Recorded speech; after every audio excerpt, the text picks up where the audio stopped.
ces notions.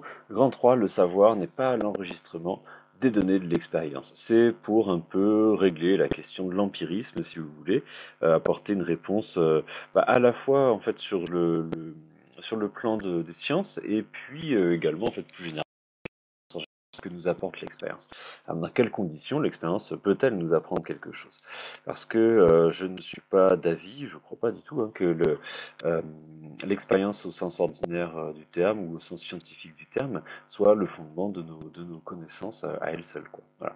Alors, d'abord, premièrement, la raison n'est pas passive face à l'expérience. Là, en fait, je vais développer un point vraiment qui est très célèbre, dont on a déjà parlé peut-être avec, dans certaines occasions, je sais plus. C'est le rapport donc de la raison face à l'expérience. Dans une page célèbre de la critique de la raison pure, dans la préface de la deuxième édition, en 1784, Kant écrit que la raison face à l'expérience n'est pas comme un écolier qui se laisserait dicter sa leçon par son maître. Et il enchaîne, il poursuit en disant que, en fait, face à l'expérience, la raison est plutôt, même non, plutôt face à la nature, la raison est non d'un écolier, mais plutôt dans la position d'un juge qui va forcer le prévenu à répondre à ces questions. Et il donne même une précision. Ce juge a deux choses en main.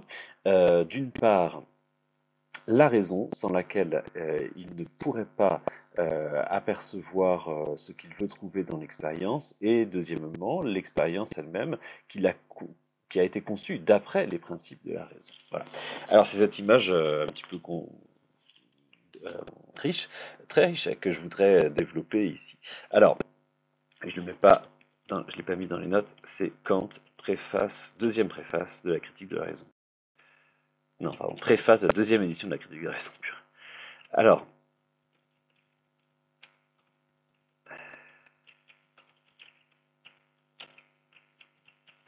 voilà. Alors, ce que veut dire cette image très célèbre,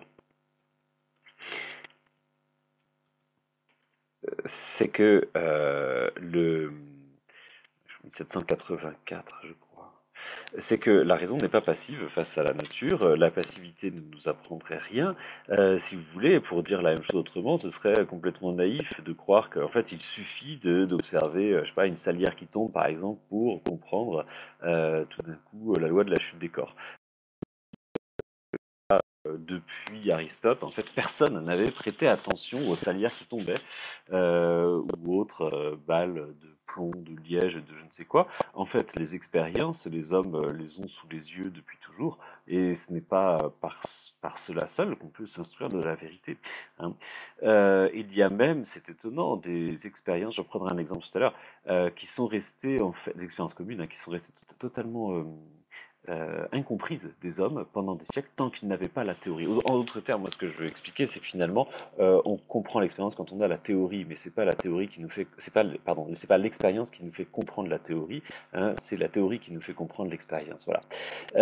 C'est en somme un peu l'idée qu'exprime Kant. Enfin, c'est beaucoup plus riche dans dans l'image que prend Kant, mais en tout cas, voilà, le premier point, hein, c'est que déjà, la raison passive ne peut pas s'instruire de l'expérience, c'est-à-dire qu'en fait, étudier la nature ne consiste pas simplement à attendre, de regarder, voilà, que les choses se passent sous notre nez comme ça, et puis tout d'un coup, on se mettrait à les comprendre. On voit une pomme tomber, là, tout d'un coup, ça y est, c'est cri, ça y est, j'ai compris l'attraction universelle. Non, ça ne marche pas du tout comme ça.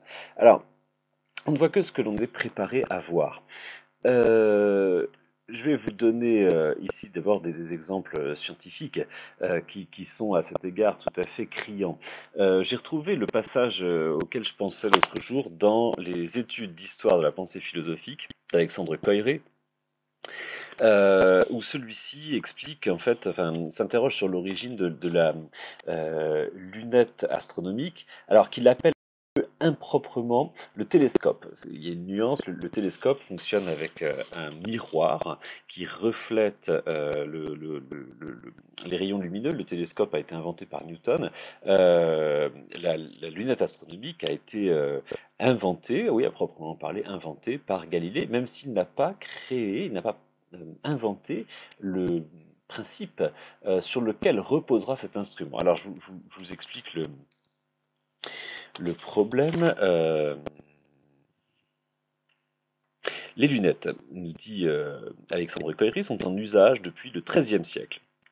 Peut-être même depuis la fin du XIIe siècle. La loupe ou le miroir concave ont été sans doute connus dans l'Antiquité. Alors, comment se fait-il que pendant 4 siècles, le télescope, c'est en fait la lunette astronomique, la télescope est du début du XVIIe siècle. Comment se fait-il que personne, ni parmi ceux qui les faisaient, ni parmi ceux qui en usaient, ne se soit jamais avisé d'essayer de tailler ou de faire tailler une lentille un peu plus épaisse, d'une courbure de surface un peu plus prononcée, et d'en arriver ainsi au microscope simple, qui n'apparaît que vers le début du XVIIe siècle ou à la fin du XVIe siècle. On ne peut pas, me semble-t-il, invoquer l'état de la verrerie. Bon, il passe sur différentes hypothèses, je saute à un passage. En outre, écrit-il, il n'est rien de plus simple qu'un télescope, ou du moins qu'une longue vue.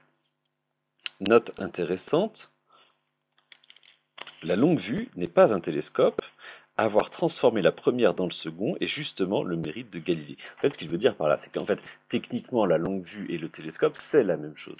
Mais la longue vue est un outil et le télescope est un instrument. Et toute la différence, c'est que voilà, d'avoir conçu, en fait, d'un point de vue théorique, un instrument qui ne soit pas simplement, en fait, un outil d'observation empirique. Hein. Pour les réaliser, point n'est besoin de science ni de lentilles spéciales, donc de techniques développées, 2 verres de lunettes placés l'un après l'autre, et voilà une longue vue. Or, si étonnant, si invraisemblable même que cela paraisse, pendant 4 siècles, personne n'a eu l'idée de voir ce qui se passerait si, au lieu de se servir d'une paire de lunettes, on en employait simultanément 2, l'une derrière l'autre. C'est que le fabricant de lunettes n'était nullement un opticien, c'était un artisan. Il ne faisait pas un instrument d'optique, il faisait un outil. La différence entre instrument et outil. Ainsi aussi le faisait-il selon les règles traditionnelles de métier et ne cherchait-il pas autre chose. Il y a une... Ah oui, et là il fait référence à ce que je vous disais la dernière fois, il y a une vérité très profonde dans la tradition, peut-être légendaire, qui attribue l'invention de la première longue vue au hasard, au jeu d'un enfant, d'un lunetier hollandais. Oui, donc ça c'est la tradition que rapporte Descartes. Hein. Descartes, au début de la dioptrique, en 1637, explique que voilà, c'est par hasard qu'a été découvert le principe de la longue vue, finalement, quand l'enfant d'un lunetier hollandais s'est avisé de mettre en vis-à-vis de deux verres de lunettes, hein, et Descartes écrit, et c'est vraiment une honte en fait pour le savoir humain, que cette découverte aussi majeure, aussi grandiose, aussi importante, ait été due simplement au jeu fortuit d'un enfant. Enfin, comment se fait-il que les hommes n'y aient pas pensé d'eux-mêmes, hein? Excellente question, hein, c'est la même que pose Coiré, bien sûr. Et il ajoute, bon, pour l'homme qui s'en servait, les lunettes n'étaient pas non plus un instrument d'optique, c'était également un outil. Hein, je saute un passage. En revanche, la fonction propre de l'instrument, euh, qui lui n'est pas un prolongement du sens, mais dans l'acception la plus forte et la plus littérale du terme, une incarnation de l'esprit, matérialisation de la pensée. Voilà, un instrument matérialise l'esprit. Hein. Et il ajoute un peu plus loin, voilà, que Galilée, quand il a eu connaissance du principe de la lunette d'approche, en fait, donc en fait la lunette qui sert dans la navigation, donc qui est apparue en fait à la fin du XVIe siècle, dans les années 1590 à peu près, quand Galilée a eu connaissance de ce nouvel outil, hein, il en a fait immédiatement la théorie, une théorie même peut-être imparfaite, mais en tout cas une théorie quand même, hein, poussant toujours plus loin la précision et la puissance de cet instrument. Hein. les lunetiers hollandais n'ont rien fait de pareil parce que justement ils n'avaient pas l'idée de l'instrument qui inspirait et guidait Galilée. Hein. C'est pour des besoins purement théoriques, pour atteindre ce qui ne tombe pas sous nos yeux, pour voir ce que personne n'avait jamais vu, pour voir ce que personne n'avait cherché, hein, que Galilée construit ses instruments, le télescope et puis le microscope. Hein. Voilà. Alors, bref, tout cela pour expliquer que finalement la lunette astronomique repose sur un principe technique extrêmement simple, qui est finalement été parfaitement accessible depuis l'invention, depuis l'usage, la mise en usage des lunettes au donc 13e, 12, peut-être même au 12e siècle. Hein, et l'idée d'employer ainsi les verres concaves, il fallait avoir déjà une idée préalable. Et si on n'avait pas cette idée, on ne pouvait pas s'amuser à les mettre. Et voilà, tout simplement, personne n'avait l'idée qu'on pouvait aller découvrir des choses totalement inattendues en braquant cet instrument, enfin cet outil, cet instrument, vers la Lune. Parce que tout le monde croyait savoir, enfin tout le monde, les savants, croyaient savoir qu'il y a tout ce qu'il y a à savoir sur la Lune, finalement, avec la théorie aristotélicienne. Hein. Je vous donne un second exemple absolument stupéfiant pareil, qui illustre le même principe, c'est-à-dire en fait l'incapacité des hommes à voir quelque chose dans l'expérience tant qu'ils n'ont pas la théorie. Hein. Ce point illustre une autre découverte galiléenne, c'est la trajectoire parabolique des projectiles. Alors la trajectoire parabolique des projectiles, derrière ce beau nom se cache un phénomène que connaissent sans doute les joueurs de rugby, les tireurs à l'arc ou les amateurs de crachats, de noyaux de cerise. Quand on propulse un projectile, quelle que soit la forme du projectile, quelle que soit sa masse, quelles que soient les conditions, quelle que soit la force de l'impulsion, il obéit, la trajectoire obéira toujours à une forme parabolique, d'accord? C'est-à-dire que si vous tirez une chandelle au rugby, si vous lancez une boule de pétanque, si vous tirez à penalty au football, si vous dégommez une petite boule de gomme sur votre table, voilà, la trajectoire sera toujours la même, ce sera une trajectoire parabolique, et c'est Galilée qui l'a démontré. En fait, comment dire, la deuxième partie, ce qui suit immédiatement, en fait, ce livre.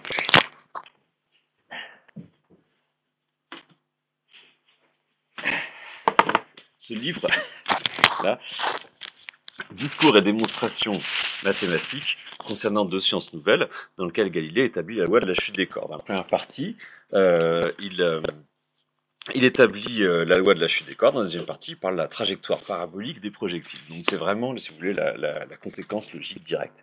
Bon, eh bien, en fait, figurez-vous que pour nous, ça semble évident quand on voit, je sais pas moi, un ballon de foot qui traverse le stade et qui obéit à une trajectoire parabolique, ça semble évident. Pour les hommes jusqu'à Galilée, ce n'était absolument pas évident. Et même, on a longtemps cru que une flèche tirée d'un arc obéissait à une trajectoire tripartite, d'abord droite dans la phase ascendante, puis horizontale dans la phase médiane, puis à nouveau descente. C'est-à-dire qu'en fait, pendant le Moyen-Âge, on pensait, ça s'accordait avec les théories du mouvement de l'époque, on pensait que il y avait deux points de cassure et voilà, il y avait trois parties. On ne pouvait pas imaginer en fait que un objet mathématique aussi complexe, aussi précis, aussi déterminé que la parabole puisse gouverner la chute, enfin la trajectoire d'un objet qui semble en fait tout à fait, enfin plutôt hasardeuse, aléatoire, etc. Hein, c'est-à-dire que c'était sous leurs yeux, c'était depuis toujours sous leurs yeux, et puis les savants savaient ce que c'était qu'une parabole, hein, mais il fallait la théorie de Galilée pour le comprendre, il fallait la théorie de Galilée pour le voir, pour que les yeux des hommes s'ouvrent. On ne peut voir que ce qu'on est préparé à voir, voilà. Hein. Je prends des exemples beaucoup plus triviaux. Un maçon et un sociologue ne voient pas la même chose quand ils visitent Figeac. C'est-à-dire que le premier va voir l'art de la pierre, il va regarder la façon dont les façades sont appareillées, il va regarder les techniques qui sont employées, quelle maison est ancienne, quelle maison est une réfection moderne.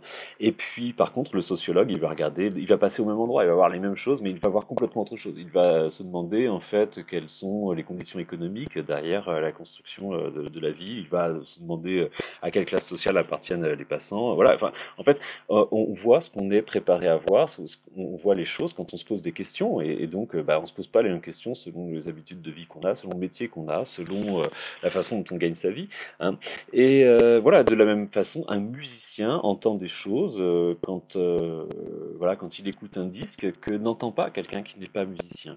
Ou même un musicien qui traverse la rue va entendre des choses, des sons que n'entendent pas des gens qui ne sont pas musiciens et qui ne se disent pas ah, quand ils entendent un klaxon, ah tiens, c'est un la. Vous voyez, en fait, on entend les choses, on voit les choses qu'on s'est préparé à voir, tout simplement. Hein, alors, en fait, ici, je ne fais que commenter la conception que Kant propose du rapport entre l'expérience et le savoir, hein, c'est-à-dire que notre savoir, effectivement, notre connaissance serait nulle si nous n'avions pas accès à l'expérience. Mais cela ne signifie pas que le contenu de nos connaissances soit empirique, hein. Nous avons besoin de l'expérience pour avoir des connaissances, mais en fait, nous avons également besoin de concepts qui sont antérieurs à l'expérience, des concepts qu'il appelle des concepts a priori, c'est-à-dire avant l'expérience, hein, des concepts a priori, pour mettre de l'ordre dans les données de l'expérience. Voilà.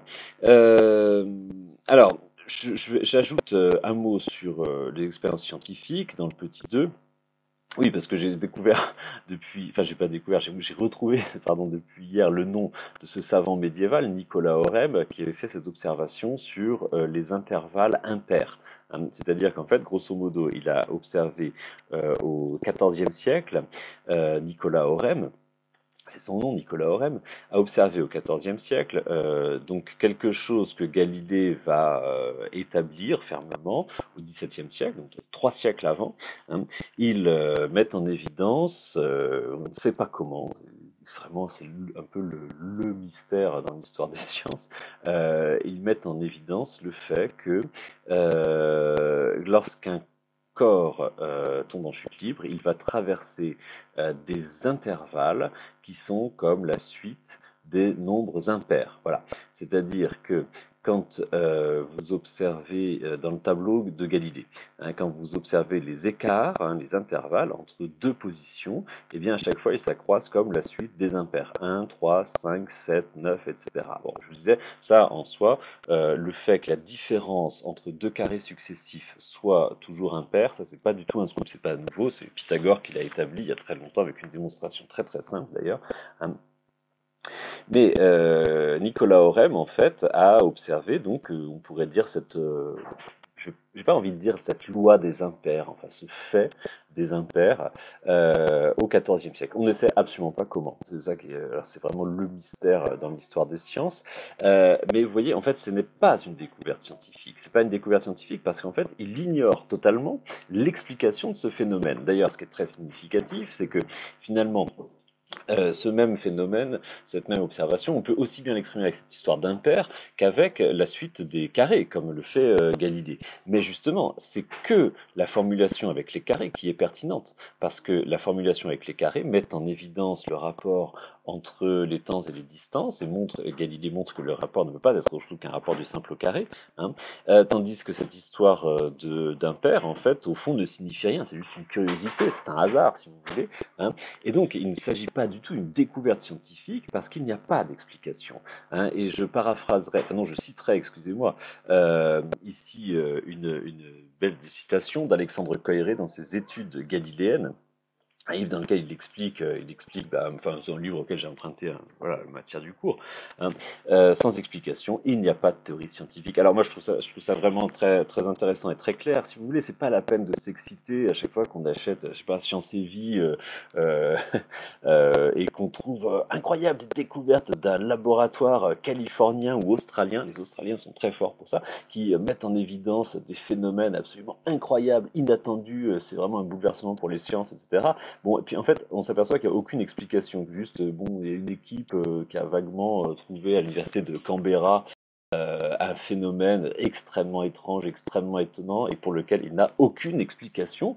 Bon, alors dans ce cas-là, ça ne peut pas être une découverte scientifique. Une découverte scientifique, c'est quand on a une explication. Hein, c'est-à-dire qu'en fait, il y a un certain sensationnalisme voilà, dans le science, dans le rythme de découverte des sciences, qui fait croire que tout d'un coup, on fait des expériences qui à elles seules peuvent bouleverser des tas de théories scientifiques solidement établies. C'est faux, hein. Un simple fait expérimental qui n'est pas expliqué par aucune théorie n'a aucune valeur, hein, par lui-même, et il n'a pas comment dire, la légitimité pour détrôner une théorie ou encore plus pour la remplacer, hein. C'est-à-dire qu'en fait, une expérience n'est pas un fait brut. Une expérience scientifique digne de ce nom, en fait, répond à des théories. C'est-à-dire qu'en fait, si vous voulez, une expérience scientifique est conçue d'après une théorie et d'après des hypothèses. Le but d'une expérience, c'est pas de faire germer des hypothèses, c'est de répondre. C'est-à-dire qu'en fait, une expérience n'est pas un début, c'est l'aboutissement d'un processus théorique, d'un processus de recherche dans lequel on élabore en fait des hypothèses, et ce sont ces hypothèses-là qu'on va chercher à tester au moyen des expériences. C'est-à-dire que l'expérience scientifique n'a d'intérêt, n'a de sens, n'a de valeur que si elle est précédée par des hypothèses, hein, sans quoi sa valeur est nulle, hein. Et